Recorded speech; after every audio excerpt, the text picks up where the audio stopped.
तो स्टूडेंट्स लेते हैं क्लास 9th में 15.1 प्रोबेबिलिटी, इसका सॉल्यूशन करेंगे 15.1 का। बट उसके पहले एक इन्फॉर्मेशन, जो बच्चे चैनल पे न्यू आए हैं बच्चों, कमेंट सेक्शन चेक करिए। कमेंट सेक्शन क्या होता है नीचे देखिए ना, कमेंट सेक्शन मिलेगा आपको।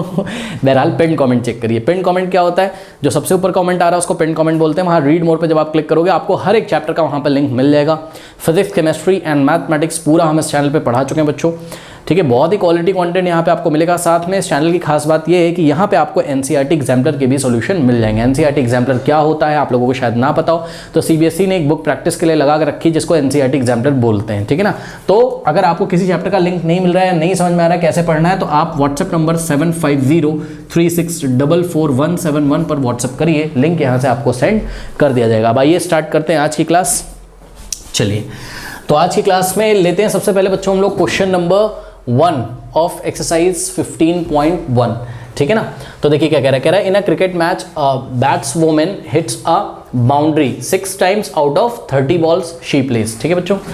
तो कितनी बॉल्स प्ले करी उसने, कितनी बॉल फेंकी गई उसको खेलने के लिए, 30 बॉल्स।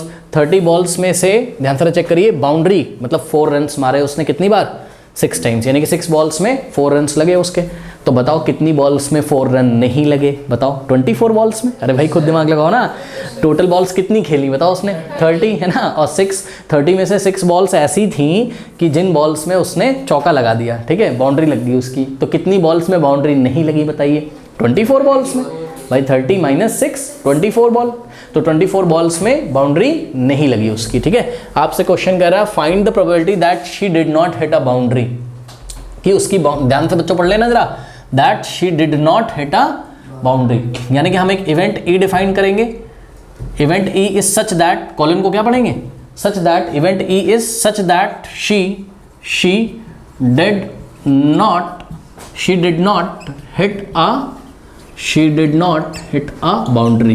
तो आपको इसी इवेंट की बच्चों क्या निकालनी, प्रोबेबिलिटी, ठीक है। तो प्रोबेबिलिटी ऑफ इवेंट ई, क्या पढ़ेंगे इसको, प्रोबेबिलिटी ऑफ इवेंट ई कौन सा इवेंट है, she did not hit a boundary. तो probability that she did not hit a boundary is given by, हाँ बताइए बच्चों फॉर्मूला क्या होता था, डिनोमिनेटर में क्या रखते थे, टोटल नंबर ऑफ ट्रायल्स। तो टोटल नंबर ऑफ ट्रायल्स, कितनी बॉल्स इसको ट्राई कराई गई खेलने के लिए, 30। तो नीचे टोटल 30 रखेंगे और न्यूमरेटर में 6 नहीं रखेंगे, 24 रखेंगे, क्योंकि इवेंट क्या है, she did not hit a boundary, कितनी बॉल्स में उसने बाउंड्री नहीं मारी, ये रखना है ना न्यूमरेटर में, क्योंकि हम न्यूमरेटर में क्या रखते थे, याद करिए, total number of trials in which the event happened. और इवेंट क्या है आपका, इवेंट ऐसा नहीं होता कि हमेशा इवेंट होगा ही होगा, कभी कोई चीज नहीं होती वो भी इवेंट होता है, ठीक है ना। She did not hit a boundary, यही क्या है, इवेंट है। तो बताओ कितनी बॉल्स में उसने बाउंड्री हिट नहीं करी बच्चों, बताइए 24, ठीक है। तो न्यूमरेटर में हमको क्या रखना चाहिए, 24। बस अब इसको सॉल्व कर लो बच्चों, 6 4 द 24, 6 5 द 30, कितना आ गया बताइए, 4/8, ठीक है। तो ऐसे भी 4/5 ऐसे भी बच्चों आप लोग छोड़ सकते हैं और इसको आप डेसिमल में भी ला सकते हैं। यदि आप इसको डेसिमल में लेके आएंगे तो कैसे लाएंगे बताइए, 5 का टेबल ऐसा पढ़ोगे, या तो 4 आ जाए या तो 4 से छोटा। तो 5 0 का कितना हो गया, 0, 4 - 0 4, अब पॉइंट लगाएंगे, 0 बढ़ाएंगे, 5 8 का कितना होता है, 40 होता है, ठीक है ना। तो कितना आ गया, 0.8, तो ये आ गया आपका क्या, 0.8। अब अप्रॉक्स का साइन हमने ऐसा नहीं लगाया यहाँ पर, क्यों, क्योंकि हमारा बिल्कुल एग्जैक्ट वैल्यू है, चेक करो, टर्मिनेटिंग डेसिमल है ना, टर्मिनेट हो गया ना, एग्जैक्टली कट गया, रिमाइंडर 0 आ गया, ठीक है। तो 0.8 हो गया। अच्छा बच्चों, इसी को निकालने का एक और तरीका था, याद करिए, हमने आपको क्या पढ़ाया था, हमने आपको पढ़ाया था कि किसी इवेंट के होने की प्रोबेबिलिटी और प्लस किसी इवेंट के ना होने की प्रोबेबिलिटी, कितना होता है इसका सम, 1, याद है। तो ध्यान से चेक करो, अगर हम 4 रन्स मारने की प्रोबेबिलिटी निकाल लेते, बात समझ नहीं कि नहीं, तो कितनी आती, प्रोबेबिलिटी ऑफ व्हाट। अब मान लो बच्चों यहाँ पर एक इवेंट ए हम डिफाइन करते और एक इवेंट क्या डिफाइन करते, ए बार, ठीक है। ए क्या है, ए डिफाइन व्हाट, हाँ मैं यहाँ पे डिफाइन कर देता हूँ, A event is such that she hits what, boundary. So A bar, A के ऊपर बार लगा देंगे तो क्या हो जाएगा, नॉट ऑफ इवेंट हो जाएगा, यानी कि शी डिड नॉट, हाँ शी डिड नॉट या she does not hit boundary, she does not hit boundary, ठीक है, शॉर्ट में लिख दिया मैंने यहाँ। तो अगर हम P ऑफ A निकाल लेते तो हम किसकी प्रोबेबिलिटी निकाल लें, probability that she hits boundary, तो कितना आ जाता बताइए, नीचे रखते 30, कितनी बॉल्स में वो हिट करती बाउंड्री 6, तो न्यूमरेटर में 6 रखते हैं, सही है। तो कितना आता 6 1 जा 6, 6 5 जा, हाँ तो कितना जाता 1/5 आता। और अभी अभी हमने आपको पढ़ाया था किसी इवेंट के होने की प्रोबेबिलिटी प्लस इवेंट के ना होने की प्रोबेबिलिटी का सम कितना होता है 1 होता है, करेक्ट। क्योंकि ध्यान से चेक करो ना, ए इवेंट और ए बार ये दोनों इवेंट ऐसे इवेंट हैं जो ऑल द पॉसिबल आउटकम्स को क्या कर ले रहे हैं, कवर कर ले रहे हैं। दो ही तो पॉसिबल आउटकम है, या तो बाउंड्री लगाई होगी या तो बाउंड्री नहीं लगाई होगी। तो 6 बॉल्स में बाउंड्री लगाई है तो 24 बॉल्स में बाउंड्री नहीं लगाई होगी। तो ए और ए बार ऐसे दो इवेंट है जो ऑल द आउटकम्स को कवर कर लेना है, तो दोनों इवेंट्स की प्रोबेबिलिटी का सम कितना आएगा 1 आएगा। याद है जब इवेंट्स ऐसे होते थे जो सभी पॉसिबल आउटकम्स को कवर कर लेते थे तो उन इवेंट्स की प्रोबेबिलिटी का सम कितना होता था 1 होता था। याद है ये आपको हमने इंट्रोडक्शन पढ़ाया था। जो बच्चे ऑनलाइन देख रहे हैं इस पिन कमेंट चेक करिए बच्चों, उसमें हमने जो प्रोबेबिलिटी पढ़ाई हुई है काफ़ी लंबे लंबे वीडियोस होंगे वहाँ पे नो डाउट, क्योंकि आपके जो एनसीईआरटी के एग्जाम्पल्स हैं ना उसको बहुत ही डिटेल में हमने एक्सप्लेन किया कि क्योंकि प्रोबेबिलिटी सिर्फ इतना नहीं है यहाँ पर कि आपने फॉर्मूला लगाया और आंसर निकाल लिया, ठीक है। आपको फील भी करना है ताकि आप क्लास 10th 11th 12th में बहुत अच्छा परफॉर्म कर पाएँ। ओके तो आइए बच्चों यहाँ पर हम करते हैं। तो देखिए यहाँ पर फॉर्मूला क्या था बताइए आपका, पी ऑफ ए और plus P of A bar is equals to what 1। तो पी ऑफ ए कितना आया है बताइए 1/5, तो 1/5 plus P of A bar is equals to what 1। 1/5 को राइट में भेज देते तो क्या आ जाता बताइए, पी ऑफ ए बार कितना आ जाता 1 - 1/5। अब 1 - 1/5 कितना होता है 4/5। 4/5 कितना होता है 0.8। कोई डाउट है बताइए क्या आ गया, probability of A not event आ गया, यानी कि बाउंड्री हिट ना करने की प्रोबेबिलिटी फिर से कितनी आई 0.8। तो ये इस क्वेश्चन को करने का सेकेंड मेथड था। कोई डाउट है बताइए, कर लीजिए। क्वेश्चन नंबर 2 देखिए, कह रहा है 1500 families with 2 children were selected randomly and the following data were recorded. Okay देखिए बच्चों ध्यान से चेक करिए 1500 फैमिलीज। अब देखो बच्चों फैमिलीज तो बहुत सारी होंगी, किसी लोकेलिटी में किसी शहर में आप चले जाइए बहुत सारी फैमिलीज होंगी है। और जो भी फैमिलीज होंगी, अब किसी फैमिली में बच्चों 3 बच्चे होंगे, किसी फैमिली में 1 ही बच्चा होगा, किसी फैमिली में 2 बच्चे हैं, किसी फैमिली में 5 चिल्ड्रन हैं। लेकिन ऐसी फैमिलीज को सिलेक्ट किया गया रैंडमली 1500 ऐसी फैमिलीज को सिलेक्ट किया गया जिन फैमिलीज में कितने चिल्ड्रन हैं 2 चिल्ड्रन। बात समझ में आई? जब सर्वे किया गया, ये डेटा कलेक्ट किया गया तो उन फैमिलीज को ही सिलेक्ट किया गया जिन फैमिलीज में कितने चिल्ड्रन हैं 2। अब देखिए बच्चों 2 चिल्ड्रन है मतलब 2 बच्चे हैं। अगर किसी फैमिली में 3 बच्चे होंगे तो उसको इसमें नहीं लिया गया है। तो ऐसी टोटल कितनी फैमिलीज चूज करी गई 1500 रैंडमली का मतलब लाइन से किसी लोकेलिटी में चले गए, उनके घर में बेल बजाई, पूछा हाँ भाई कितने बच्चे हैं, बोलेंगे हमारे तो 2 बच्चे हैं, उनको ले लिया। फिर किसी और से पूछा, उसने बोला हमारे तो 3 बच्चे हैं घर में, उनको छोड़ दिया। समझे? ऐसे करके रैंडमली 1500 फैमिली से जब पूछा गया तो बच्चों ये डेटा निकल के आया। ध्यान से चेक करो, ये आपको एक टेबल दी हुई है, कह रहा है number of girls in a family. अब ध्यान से चेक करो बच्चों, टोटल फैमिलीज कितनी है बताइए 1500। तो बच्चों 1500 में से ये क्या लिखा हुआ बताइए नंबर ऑफ फैमिलीज, ये क्या लिखा हुआ है number of girls in a family. मतलब चेक करना चाहते हैं कि कितनी फैमिलीज में कितनी गर्ल्स हैं। बात समझो, टोटल बच्चे कितने हैं 2। तो क्या पॉसिबिलिटीज हो सकती हैं बच्चों, या तो दोनों ही क्या होंगी गर्ल्स, या तो एक गर्ल होगा एक बॉय होगा, या तो दोनों ही बॉय होंगे, यानी कि गर्ल्स कितनी होंगी 0। तो बताइए बच्चों गर्ल्स की संख्या कितनी हो सकती, या तो 2 गर्ल्स होंगी, या तो 1 गर्ल होगी, या तो 0 गर्ल चाइल्ड होगा, मतलब दोनों ही बॉय होंगे। सही है ना? तो इस बात को ध्यान में रखते हुए जरा इसको पढ़िए, यानी कि 475 फैमिलीज ऐसी हैं जिसमें कितनी गर्ल्स हैं 2, यानी कि 2 बच्चे हैं और दोनों ही गर्ल चाइल्ड हैं। ठीक है। 814 फैमिलीज ऐसी हैं जिसमें 1 गर्ल चाइल्ड है। 211 फैमिलीज ऐसे हैं जिसमें 0 गर्ल चाइल्ड, यानी कि बच्चे तो हैं 2 लेकिन दोनों में से कोई भी गर्ल्स नहीं, तो दोनों बॉयज होंगे, कोई बात नहीं। ठीक है, अच्छा चलो बहुत बढ़िया। अब आइए बच्चों जरा हम लोग निकालते हैं, यहाँ पे क्वेश्चन कह रहा है find the probability of a family chosen at random having. अब समझो 1500 फैमिलीज हैं ये। अब सब इमेजिन करो बच्चों कि 1500 फैमिली के जो फादर्स हैं, मान लीजिए उस फैमिली जो फादर हैं, जो हेड हैं, उनको हमने एक ऑडिटोरियम में बैठा दिया। सोचो, ठीक है, 1500 लोगों को ऑडिटोरियम में बैठा दिया। एक फादर किसको रिप्रेजेंट कर रहा होगा 1 फैमिली को। हमने उठाया, हमने कहा हाँ भाई आप ये वाले फादर खड़े हो जाइए, तो इसको क्या बोलेंगे 1 फैमिली चूजन एट रैंडम। सही बात है कि नहीं? एक बंदे को आपने बोला हाँ भाई आप खड़े हो जाइए। अब आपने जिस भी बंदे को खड़ा किया है, क्या प्रोबेबिलिटी है कि उस फैमिली में कितनी गर्ल्स हों 2 गर्ल्स हों। तो आप क्या करोगे सोचो, जितने बंदे बैठे हुए हैं वहां पर, टोटल कितने 1500 फैमिलीज के हेड बैठे हुए हैं, तो जितने बंदे बैठे हुए हैं वो क्या होगा टोटल नंबर ऑफ ट्रायल्स होगा। और फेवरेबल आउटकम्स क्या होंगे आपके, उन सभी फादर्स को आपको काउंट करना है जिन सभी फादर्स के या जिन सभी फैमिलीज में कितने गर्ल्स हैं, 2 गर्ल्स हैं। यानी कि आप समझ पा रहे होंगे, अगर हम क्या निकालें, अगर हम हैविंग 2 गर्ल्स को अगर हमने इवेंट E1 से दिखाया, ठीक है, तो प्रोबेबिलिटी ऑफ इवेंट E1 बच्चों कितना आ जाएगा बताइए, डिवाइडेड बाय नीचे क्या रखेंगे, टोटल नंबर ऑफ ट्रायल्स, यानी कि टोटल कितनी फैमिलीज हैं 1500 में से कितनी ऐसी फैमिलीज है जिसमें एग्जैक्टली 2 गर्ल्स है, 475, ठीक है। तो बच्चों ये कुछ ऐसा आएगा, ठीक है। इसको बच्चों काट वाट देना, देख लेना क्या आंसर आ रहा है, ठीक है। चलो हम इसको कट भी कर देते हैं, कोई दिक्कत नहीं है, देखते हैं। मेरे ख्याल से किससे कटेगा बच्चों, ये 5 से कटेगा, है ना। तो 5 से इसको काट दीजिए आप लोग, कितना हो जाएगा बताइए, 5 बोली 5 9 जा 45, सही बोला मैंने, 5 9 45, 2 जाएगा तो 25 होगा, 5 5 जा 25, सही है। 5 3 जा तो कितना आएगा यहाँ पर 300 आ गया, सही है। क्या अभी भी कटेगा, यस 5 से ही कटेगा ना। तो 5 1 जा 5 और 5 1 जा 5, 4 जाएगा, फिर से 5 9 जा 45, 5 6 जा 30 और कितना आ गया 60, 19/60। यानी कि बच्चों जो पार्ट 1 की प्रोबेबिलिटी आ गई वो मैं यहाँ पे लिख दे रहा हूँ, P of E1 where E1 is defined like this, कि एग्जैक्टली कितनी गर्ल्स होंगी, 2। इवेंट E1 क्या है, 2 गर्ल्स होंगी, ठीक है ना।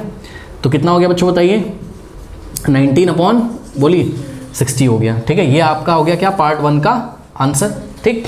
पार्ट 2 में आइए बच्चों, पार्ट 2 में एग्जैक्टली कितनी गर्ल्स हैं, गर्ल्स क्या, एग्जैक्टली 1 गर्ल चाइल्ड है, तो इसको आपने इवेंट E2 से डिफाइन किया, सही है। तो प्रोबेबिलिटी ऑफ इवेंट E2 कितना हो जाएगा बताइए, 1500 को नीचे रखेंगे और न्यूमरेटर में किसको रखेंगे बताइए, एग्जैक्टली 1 गर्ल कितनी फैमिलीज ऐसी, 814।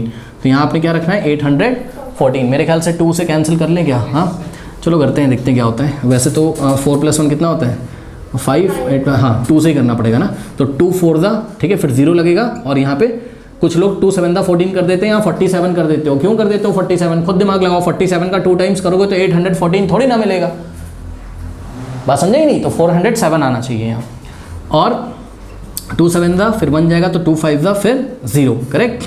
उसके बाद अगर आप लोग ध्यान से देखें तो बच्चों मेरे ख्याल से अब कट नहीं हो रहा है, तो इसको हमने ऐसे ही छोड़ दिया, 407 डिवाइडेड बाय व्हाट, 750, ठीक है। अब डेसिमल में लाने की जरूरत नहीं है, ऐसे ही छोड़ दीजिए। नाउ थर्ड बच्चों, अगर हमने इसको नो गर्ल्स वाले इवेंट को किससे शो किया, E3 से, तो प्रोबेबिलिटी ऑफ इवेंट थर्ड यानी कि E3 is given by what, नीचे रखेंगे क्या 1500, सही है। और न्यूमरेटर में क्या रखेंगे बच्चों बताइए, कितनी ऐसी फैमिलीज हैं जिसमें कोई भी गर्ल नहीं है, नो गर्ल, 0 गर्ल्स 211 फैमिलीज में, तो यहाँ पर हम क्या रखेंगे 211 रखेंगे, ठीक है ना। बात समझ में आई कि नहीं आई बताइए, कोई डाउट है, हाँ क्या ये कटेगा बताइए, 211/1500 तो नहीं कटेगा, इसको हमने ऐसे ही छोड़ दिया, किसी से कैंसिल नहीं होगा ना ये, ठीक है। अब एक बात बताओ बच्चों, इसका पार्ट 2 देखिए, कह रहा है कि also check whether the sum of these probabilities is 1। Part 2 check करो ना, कह रहा है कि also check whether the sum of these probabilities is 1। आपको चेक करना है क्या इन सभी प्रोबेबिलिटीज का सम 1 होगा। अब मेरी बात सुनो जरा, ये चेक करके आपको बताना है, चेक तो आप बाद में करना, पहले मुझे ये बताओ सम 1 होगा कि नहीं होगा। होगा, क्यों, क्योंकि जितने भी इवेंट यहाँ पे डिफाइन हैं E1 E2 और E3, E1 इवेंट किस तरीके से डिफाइन है बताइए कि 2 गर्ल्स होंगी, ठीक। E2 इवेंट किस तरीके से डिफाइन है कि फैमिली में 1 गर्ल होंगी, और E3 इवेंट किस तरीके से डिफाइंड है, नो गर्ल, कोई भी गर्ल नहीं है। एक बात बताओ बच्चों, जब सर्वे किया गया 2 चाइल्ड है ना टोटल, मतलब 2 चिल्ड्रन है टोटल, तो 2 चिल्ड्रन में गर्ल्स के होने की जो टोटल आउटकम्स होंगे वो यही तो होंगे क्या, या तो दोनों गर्ल्स होंगी, या तो एक गर्ल होगी, या तो कोई भी गर्ल नहीं होगी। बात समझ में आई। तो ये जो तीनों इवेंट डिफाइन किए गए हैं ये टोटल पॉसिबल आउटकम्स को बता देते हैं, नहीं समझे बात। तीनों इवेंट जो है, बताओ एक बात बताओ कि किसी घर में 2 बच्चे हैं, ठीक, किसी फैमिली में 2 बच्चे हैं। नाउ स्टूडेंट्स, अब देखिए किसी घर में 2 चिल्ड्रन हैं और number of girls in a family को चेक किया गया है, ठीक है। Number of girls in a family की ही तो प्रोबेबिलिटी निकाली गई है ना। तो नंबर ऑफ गर्ल्स किस हिसाब से हो सकती है, या तो दोनों गर्ल होंगी, या तो 1 गर्ल होगी, या तो 0 गर्ल होंगी। तो टोटल कितने पॉसिबल आउटकम्स हैं, 3। चेक करो, या तो 2 गर्ल होंगी, या तो 1 गर्ल होगी, या तो कोई गर्ल नहीं होगी। और ये जो तीनों इवेंट डिफाइन है यहाँ पर, ये तीनों इवेंट टोटल पॉसिबल आउटकम्स को कवर कर तो ले रहे हैं। E1 में क्या बोला गया है कि एग्जैक्टली 2 गर्ल्स हो, E2 में क्या बोला एग्जैक्टली 1 गर्ल हो, ठीक है, मतलब एक लड़का होगा एक लड़की होगी, और E3 में क्या बताया गया है, नो गर्ल हो। तो तीनों ही इवेंट टोटल पॉसिबल आउटकम्स को कवर कर ले रहे हैं, इसलिए तीनों इवेंट की जो प्रोबेबिलिटी होगी उसका सम पक्का कितना आ रहा होगा, 1। आप चेक भी कर सकते हैं, आइए हम आपको चेक करके दिखाते हैं। हाँ भाई, यानी कि P ऑफ E1 और प्लस P ऑफ E2 और प्लस P ऑफ E3 कितना आ रहा होगा बोलिए 1। अब P ऑफ E1 कितना था बताइए। अब बच्चे बोलेंगे सर ये वाला रख दीजिए जो काट पीट के आया। जी नहीं, हमको यही वाला रखना है। पता है क्यों? उससे सम आपको ईजिली मिल जाएगा। नहीं समझे भाई? 475 डिवाइडेड बाय 1500 को ही सॉल्व करके तो क्या आया था 19/60 ना, तो इसी को रख दो ना, क्या हो गया? हाँ, तो कितना था 475 डिवाइडेड बाय 1500 और plus probability of event E2। Probability of event E2 कितना आया था? आया तो था 407/750, लेकिन हम 814/1500 को रखेंगे। इससे फ़ायदा क्या है अभी आपको पता चल जाएगा। 814/1500, ठीक है। एक्चुअल में हमें इक्वल टू 1 नहीं लिखना है, हम इसकी वैल्यू निकालना है। किसकी? P of E1 plus P of E2 plus P of E3 की। हम चेक कर रहे हैं कि 1 आएगा कि नहीं आएगा, ठीक है ना। प्लस P ऑफ E3 की जगह कितना रखोगे बताओ? 211/1500। अब चेक कर लीजिए, इससे फ़ायदा ये है कि डिनोमिनेटर में क्या आ जाएगा? LCM 15 आ जाएगा और ऊपर तीनों नंबर्स को आप सीधे सीधे ऐड कर सकते हो। तो कितना हो जाएगा बताइए? नीचे 1500 और ऊपर आप ऐड कर दीजिए 475 प्लस 814 प्लस 211 ऐड करोगे तो कितना आएगा? 1500। आप ऐड करके देख लीजिएगा। तो ये कट गया, कितना आ गया? 1 आ गया, ठीक है ना। बात समझ में आएगी कि नहीं आएगी? ठीक है। तो ऑल द जो इन्होंने पूछा था हमसे, check whether the sum of all possibilities, sorry sum of all these probabilities is 1, तो आंसर इज येस। रीजन बताइए, व्हाट इज द रीजन? अगर रीजन भी पूछ लेता तो रीजन क्या लिखते? Because all the three events E1, E2 and E3, E1, E2 and E3 covers all the possible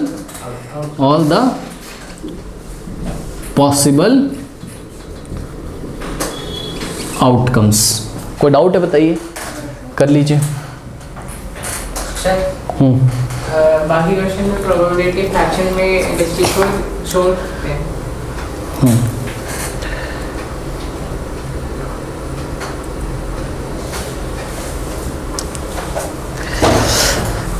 अब देखिए यहाँ पे एक क्वेश्चन आया, बच्चे का कहना है कि हम सर कभी फ्रैक्शन में लिख के छोड़ दे रहे हैं, कभी डेसिमल में लेके आ रहे हैं ना।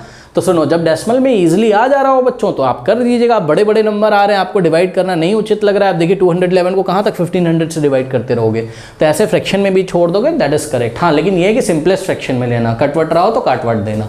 बात समझ में आई कि नहीं आई? जैसे कि यहाँ पे हमने नहीं छोड़ा 475/1500 ऐसा करके हमने नहीं छोड़ा, हमने इसको काट दिया। जितना कट रहा है उतना काट दो, कोई दिक्कत नहीं है। तो डेसिमल में लाने की जरूरत नहीं है। और एक रीज़न और बताता हूँ कि इस क्वेश्चन में बच्चों हम लोग ने डेसिमल में इसलिए नहीं लेके आए क्योंकि अगर आप इस क्वेश्चन में डेसिमल में लेके आओगे ना तो डेसिमल में तो अप्रॉक्स वैल्यू आएगी। सोचो ना, दिमाग लगाओ, 19 को 60 से डिवाइड करोगे तो नॉन टर्मिनेटिंग आएगा मेरे ख्याल से, है ना।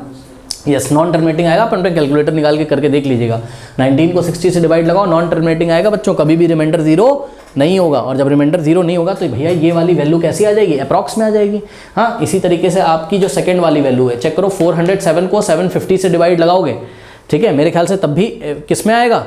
अप्रॉक्स में आंसर आएगा। ठीक, अब एक बात बताओ, जब तीनों तुम अप्रॉक्स में निकाल के रख दोगे तो ऐड करने पे कभी भी 1 नहीं आएगा, जो कि एक गलत बात है ना। गलत बात इसलिए क्योंकि जितने भी पॉसिबल यहाँ पर जितने भी इवेंट डिफाइंड है E1, E2 और E3 वो सभी पॉसिबल आउटकम्स को कवर कर ले रहे हैं। तो सम कितना आना चाहिए? 1। इसलिए फ्रैक्शन में ही हमने रखा है और फ्रैक्शन में ही हमने ऐड करके भी दिखा दिया, तो आंसर कितना आया? 1 आया। कोई डाउट है बताइए, कर लीजिए। स्टूडेंट्स, क्वेश्चन नंबर 3 देखिए। क्वेश्चन नंबर 3 जो है आपकी बुक में, ठीक है, उसके लिए आपको NCERT का पेज नंबर बताओ बेटा, कौन सा पेज नंबर है? हाँ, पेज नंबर आपको 247 खोलना पड़ेगा। NCERT का पेज नंबर 247 खोलिए, वहाँ पर आपको ये एग्जाम्पल नंबर 5 जो दिया हुआ है, ठीक है, आपको दिख रहा होगा। ठीक, तो इसमें क्वेश्चन पूछा है क्वेश्चन नंबर 3 में कि in a particular section of class 9th 40 students were asked about the month of their birth and the following graphs was prepared for the data so obtained। Okay, तो बच्चों ध्यान से check करिए, class 9th में total कितने students थे बताइए? 40 students. अब 40 स्टूडेंट्स से क्या पूछा गया? उनका डेट ऑफ मंथ पूछा गया, है ना, कि वो उनका जन्म कौन से महीने में हुआ था, कौन से मंथ में उनका जन्म हुआ था। ठीक है, डेट ऑफ मंथ उनसे पूछा गया। तो ध्यान चेक करो, इस टेबल को जब आप देखोगे तो जैन मंथ में कितने बच्चों का जन्म हुआ था? 3। ठीक है, फेब मंथ में कितने बच्चों का जन्म हुआ था? 4, यानी कि 4 बच्चे ऐसे थे जिनका जन्म फेब मंथ में होता है। इसी तरीके से मार्च में 2 बच्चों का, अप्रैल में 2 बच्चों का, ठीक है, और मई में 5 स्टूडेंट्स ऐसे थे जिनका जो डेट ऑफ मंथ है वो मई है। कोई डाउट है? पढ़ना आ गया इसको? अब देखिए उन्होंने बच्चों क्वेश्चन आपसे क्या पूछा है, क्वेश्चन पूछा है कि find the probability that a student of the class was born in August. सुन लो ध्यान से, find the probability that a student of the class was born in August. तो इसके लिए आपको एक इवेंट डिफाइन करना होगा। Let E is the event such that, ये जो कॉलन लगाते हैं इसको क्या पढ़ते हैं? Such that. सभी नोट लगाएं, ये जो कॉलन है इसको हम लोग क्या पढ़ते हैं? सच दैट, ठीक है। तो let us define E is a event such that a student of the class was born in August, ठीक है। माना कि ई एक ऐसा इवेंट है जिसमें कि जो किसको बताएगा? A student was born in the month of August, ठीक है। तो ध्यान से चेक करो, ये जो ई इवेंट है बच्चों, ई इवेंट की फ्रीक्वेंसी कितनी हो जाएगी? ध्यान चेक करो, ये देखिए अगस्त मंथ में जाइए, कितने बच्चे हैं? 6। तो अगस्त मंथ में कितने बच्चों का जन्म हुआ? 6 बच्चों का, ठीक है। तो इस इवेंट ई की फ्रीक्वेंसी कितनी हो गई? 6। हम जो बोल रहे हैं ना कि इवेंट ई की फ्रीक्वेंसी 6 हो गई, इस बात से आप ये समझते हैं कि अगस्त मंथ में कितने बच्चों ने जन्म लिया? 6, और टोटल बच्चे कितने थे बच्चों? 40। तो अगर हमको क्या निकालना होगा? अगर हमें निकालना होगा probability of the event E. अच्छा, probability of the event E निकाल रहे हैं, इसका क्या मतलब है? हम निकाल रहे हैं क्या कि probability that a student of the class was born in August. E को हमने पहले डिफाइन कर दिया था। आप किसी बुक में देखोगे ना बच्चे, तो यहाँ पर प्रोबेबिलिटी ऑफ ई की जगह पूरा इवेंट लिखा होता है, तो हम इवेंट को पहले डिफाइन कर देते हैं। आपको लिखना हो तो आप लिख लो, आप ऐसे कर सकते हो। P of what? Probability of a student, probability of a student of the class, ऐसे कर लो आप, क्या दिक्कत है? Of the class was what? born in अगस्त, है ना? ऐसे कर लो, या तो आप इसी को कैसे लिख दो शॉर्ट में, P ऑफ E। अब निकालना तो सबको आता है। डिनोमिनेटर में क्या रखेंगे? टोटल स्टूडेंट्स, ठीक। और इवेंट E की फ्रीक्वेंसी कितनी है? 6, तो 6 रखेंगे न्यूमरेटर में। सॉल्व कर लीजिए, कितना आ जाएगा? 2 3 और 2 20। बच्चों 3/20 पे ही आप इसको छोड़ दीजिए, कोई इशू नहीं है, ठीक है ना। तो required probability is what? 3/20। Okay, कोई डाउट है बताइए? और कुछ तो नहीं पूछा है इसमें? हाँ, बढ़ते हैं नेक्स्ट क्वेश्चन की तरफ। नाउ स्टूडेंट्स, क्वेश्चन नंबर 4 देखिए। 3 coins are tossed simultaneously 200 times with the following frequencies of the different outcomes. अच्छा बच्चों, क्वेश्चन तो हम कर ही लेंगे, बहुत ईजी है, लेकिन एक बात बताइए, जब 3 कॉइन्स को साइमल्टेनियसली टॉस किया जाता है, 3 कॉइन्स को साइमल्टेनियसली टॉस किया जाता है, तो पॉसिबल आउटकम्स क्या होंगे? एक बात बताओ, बात समझते हो? 3 कॉइन्स का मतलब समझ रहे हो? 3 सिक्के लो और एक ही साथ उछाल दो। जब नीचे गिरेंगे ना, तो पहले कॉइन पे देखो क्या आया, फिर दूसरे कॉइन पे देखो क्या आया, फिर तीसरे कॉइन पे देखोगे क्या आया, ठीक है। तो एक बात बताऊं, जब हम आपको एग्जाम्पल्स पढ़ा रहे थे एनसीईआरटी के, तो हमने क्या बताया था? 2 कॉइन्स को हमने साइमल्टेनियसली टॉस कराया था, याद है? 2 कॉइन्स साइमल्टेनियसली टॉस का मतलब क्या होता है? 2 कॉइन लिया और एक ही साथ उछाला, नीचे गिरते थे, पहले तुम पहले को देखते थे, फिर तुम दूसरे को देखते थे। अब यहाँ पे एक मंत्र हम आपको बताते हैं, क्लास 10th में भी काम आएगा, याद रखिएगा। सुनिए बच्चों, पहले आप 2 लिख लीजिए, ठीक है। 2 का मतलब कितने पॉसिबल आउटकम है? ये बताओ, एक सिक्के पे कितने पॉसिबल आउटकम्स होते हैं? 2, यानी कि या तो हेड आएगा या तो क्या आएगा? टेल, ठीक है। अब मान लो कि, ध्यान से चेक करो, 2 की पावर में आपको क्या रखना है? नंबर ऑफ कॉइन्स रख देना, बस। क्या बोला हमने? 2 की पावर में क्या रख देना? नंबर ऑफ कॉइन्स रख देना, बस। जब कौन सा केस हो? जब कॉइन्स को साइमल्टेनियसली टॉस किया जाता है, तो आपके पॉसिबल आउटकम्स आ जाएंगे। क्या आ जाएंगे आपके?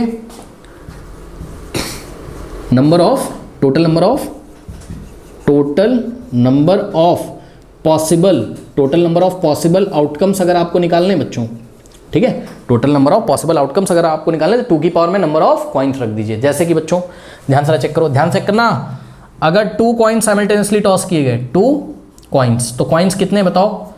2 है, तो 2 की पावर में क्या रखोगे? नंबर ऑफ कॉइन्स कितने लिए गए? 2, तो 2 की पावर में क्या रखोगे? 2। आंसर क्या आएगा? 2 की पावर 2 का मतलब 2 × 2 कितना आ जाएगा? 4, यानी कि पॉसिबल आउटकम्स कितने होंगे? 4। अब सुन लो मेरी बात ध्यान से, 4 का हाफ करो, कितना होता है? 2। तो 2 टाइम्स हेड लिखो और फिर 2 टाइम्स टेल लिख दो। कोई डाउट है बताओ? 2 टाइम्स हेड लिखो, 2 टाइम्स टेल लिखो। कैमरे में दिख रहा है? देख लूँ, पता नहीं दिख रहा है कि नहीं यार, दिखना तो चाहिए, रुको देखो ज़रा, यहाँ पे थोड़ा सा ना ऊपर लिखते हैं, ठीक है, समझो ना। देखो बच्चों यहाँ पे देखो ज़रा, 2 कॉइन्स का केस देखो, 2 कॉइन्स में क्या करेंगे, 2 की पावर क्या कर देंगे, 2 तो फिक्स है, उसकी पावर में क्या रखेंगे, नंबर ऑफ कॉइन्स कितने, 2, तो 2 की पावर 2 कितना हो गया बोलो, 4 आ गया, 4 का हाफ करो 2 होता है, तो 2 टाइम्स हेड लिखो और फिर 2 टाइम्स क्या लिखोगे, टेल। अब सुनो, ये 2 टाइम्स हेड दिख रहा है, 2 का हाफ करो क्या होता है 1, तो 1 टाइम हेड लिखो फिर 1 टाइम टेल, 1 टाइम हेड लिखो 1 टाइम टेल। यही पॉसिबल आउटकम्स होते हैं, टोटल 4 पॉसिबल आउटकम्स होते हैं। या तो दोनों पे क्या होगा, हेड, या तो एक पे हेड दूसरे पे टेल, या तो पहले पे टेल दूसरे पे हेड, या तो दोनों पे टेल। इसी तरीके से बच्चों अगर आपके कितने कॉइन लिए उन्होंने, 3 कॉइन्स लिए हैं, ठीक है ना, तो if there are total 3 coins, ठीक है, यहाँ पे करते हैं, ठीक है, if 3 coins are there, 3 coins, तो बच्चों टोटल पॉसिबल आउटकम्स कितने होंगे, 2 की पावर 3। अब 2 की पावर 3 क्या होता है, 8 होता है। 2 इंटू 3 मत कर देना, 2 इंटू 2 को 3 टाइम्स मल्टीप्लाई करना है, 2 इंटू 2 इंटू 2, 2 की पावर 3 का मतलब 2 इंटू 2 इंटू 2 कितना आ जाएगा बताओ, 8 आएगा। यानी कि पॉसिबल आउटकम्स टोटल कितने हो गए, 8। अब 8 पॉसिबल आउटकम्स कैसे बनाओगे, 8 का हाफ करो क्या होता है बोलो, 4 होता है। यानी कि 4 टाइम्स क्या लिखना है, हेड, तो हेड हेड हेड और हेड, फिर 4 टाइम्स क्या लिखना है, टेल, ठीक है बच्चों। ये हमें ना जगह चाहिए इसके लिए कहीं पे, ये शायद नीचे दिख नहीं रहा होगा। चलो ये 3 कॉइन्स का है केस, याद रखना, ये 3 कॉइन्स का केस है। टोटल पॉसिबल आउटकम्स कैसे कितने आ रहे हैं, 8, तो 8 का हाफ करो कितना आएगा बोलो, 4, तो 4 टाइम्स हेड लिखो, हेड हेड, ठीक है, हेड और हेड, फिर 4 टाइम्स क्या लिखेंगे, टेल। जैसे कि यहाँ पर टोटल पॉसिबल आउटकम कितना है, जब 4 का हाफ किया कितना है, 2 टाइम हेड लिखा, 2 टाइम टेल, फिर 2 का हाफ किया 1, तो 1 time head 1 time tail 1 time head 1 time tail, ठीक है। इसी तरीके से यहाँ टोटल पॉसिबल आउटकम कितने आए, 8 का हाफ करो क्या आएगा, 4, तो 4 टाइम्स हेड लिखेंगे, फिर 4 टाइम्स क्या लिखा हमने, टेल, ठीक। अब क्या करेंगे, 4 का हाफ करो कितना होता है, 2, तो 2 टाइम्स क्या लिखोगे, हेड, फिर 2 टाइम्स क्या लिखोगे, टेल, फिर 2 टाइम्स क्या लिखोगे, हेड, फिर 2 टाइम्स क्या लिखोगे, टेल, फिर 2 का हाफ करो क्या होता है 1, तो 1 टाइम हेड लिखो 1 टाइम टेल लिखो, 1 टाइम हेड लिखो 1 टाइम टेल लिखो, 1 टाइम हेड लिखो 1 टाइम टेल लिखो, 1 टाइम हेड लिखो 1 टाइम टेल लिखो। बात समझ में आई कि नहीं आई? वरना तुम कैसे सोचोगे कि टोटल 8 पॉसिबल आउटकम्स, समझ लो ना, टोटल 8 पॉसिबल आउटकम कौन कौन से होंगे, सोचो 3 सिक्के लिए और ऐसा करके उछाल दिया, जब गिरेगा नीचे तो पहले वाले को देखोगे, फिर दूसरे वाले को देखोगे, फिर तीसरे वाले को देखोगे, तो क्या हुआ होगा, या तो तीनों पे क्या आ गया होगा, हेड, या तो पहले पे हेड दूसरे पे हेड तीसरे पे टेल, या तो पहले पे हेड दूसरे पे टेल तीसरे पे हेड, या तो पहले पे हेड दूसरे पे टेल तीसरे पे टेल, या तो पहले पे टेल दूसरे पे हेड तीसरे पे हेड, या तो पहले पे टेल फिर हेड फिर टेल, फिर या तो टेल टेल हेड और टेल टेल टेल, यानी कि तीनों पे ही क्या होंगे, टेल। ये हमने आपको सिर्फ इस क्वेश्चन में, जब 3 सिक्कों को एक साथ उछाला जाता है तो टोटल पॉसिबल आउटकम्स हमने आपको बता दिए कितने टाइप के हो सकते हैं, 8 टाइप के। या तो तीनों पे हेड आया होगा, या तो 2 पे हेड 1 पे टेल, या तो 1 पे हेड फिर टेल फिर हेड, इस तरीके से। बात समझ गए कि नहीं? बस ये आपको मुझे सिखाना था तो मैंने आपको सिखा दिया, क्योंकि 2 सिक्के वाला तो कोई भी सोच लेगा ना कि दोनों पे या तो हेड आया होगा, या तो 1 पे हेड दूसरे पे टेल, या तो दूसरे पे हेड पहले पे टेल, और या तो दोनों पे टेल, ये तो सोच लोगे। और अगर 3 सिक्के को एक साथ उछाला गया तब तो सोचना थोड़ा सा मुश्किल हो जाएगा कि टोटल 8 पॉसिबल आउटकम्स कौन कौन से होंगे। तो पहली बात तो यही पता होना चाहिए कि टोटल पॉसिबल आउटकम्स कितने हो सकते हैं। तो वो फॉर्मूला हो गया, 2 की पावर में क्या रखना है, नंबर ऑफ कॉइन्स को रख देना है, ऐसे समझ लो। बात समझ आई कि नहीं आई? तो बहरहाल क्लास 10th में और डिटेल में पढ़ाएंगे। अब लॉट के क्वेश्चन पे आइए। तो लॉट के क्वेश्चन पे अगर आप आओगे तो 3 coins are toss simultaneously 200 times. इसका क्या मतलब है बताओ? इसका क्या मतलब है कि 3 कॉइन्स को लिया गया और साइमल्टेनियसली टॉस किया गया, मतलब 3 कॉइन लिए गए, उछाल दिए गए। नीचे देखेंगे, रीडिंग पढ़ेंगे, ठीक। देखें, पहले सिक्के पे देखोगे, फिर दूसरे पे देखोगे, फिर तीसरे। ऐसा कितनी बार किया गया बताओ? ऐसा कितनी बार किया गया? 200 टाइम्स किया गया। ऐसा कितनी बार किया गया? 200 टाइम्स किया गया। यानी कि एक्सपेरिमेंट क्या है? तो जवाब है 3 सिक्कों को ले लीजिए और 200 बार टॉस कर लीजिए। ये क्या है? एक्सपेरिमेंट। जब तक 200 बार ऐसा करोगे नहीं, एक्सपेरिमेंट कंप्लीट नहीं माना जाएगा, ठीक है। अब हम कुछ इवेंट्स बनाएंगे। वो इवेंट क्या होते हैं? कलेक्शन ऑफ, क्या होते हैं? कलेक्शन ऑफ आउटकम्स, ठीक है। तो ध्यान चेक करो, फ्रीक्वेंसी 23, यानी कि 23 टाइम्स, टोटल 200 में से 23 टाइम्स बार ऐसा हुआ कि तीनों सिक्कों पे क्या आ गए? हेड आ गए। चेक करो, आउटकम कितने आ गए? तीनों पे हेड आ गए। बात समझे? क्योंकि बच्चों इन ये 8 आउटकम्स है ना टोटल, इन 8 आउटकम्स में से कुछ भी हो सकता है। चेक करो, 72 टाइम्स ऐसा हुआ बच्चों कि 2 सिक्कों पे हेड आए। 72 टाइम्स 2 सिक्कों पे हेड आए। अब 2 सिक्कों पे हेड का ये मतलब है कि पहले और तीसरे पे भी आ सकता है, पहले और दूसरे पे भी आ सकता है, दूसरे और तीसरे पे भी आ सकता है। यानी कि ध्यान से चेक करो, तीनों पे हेड आ गए तो ये वाला आउटकम कवर हो गया, ठीक। 2 सिक्कों पे हेड आए, उसमें कौन कौन सा आ जाएगा? सेकंड वाला, थर्ड वाला, फोर्थ वाला, बस, ठीक है। बात समझ आएगी नहीं? यानी कि ये भी कवर हो गया, सही है। ये भी आपका कवर हो गया, सही है। ये भी आपका कवर हो गया, सही है, ओके।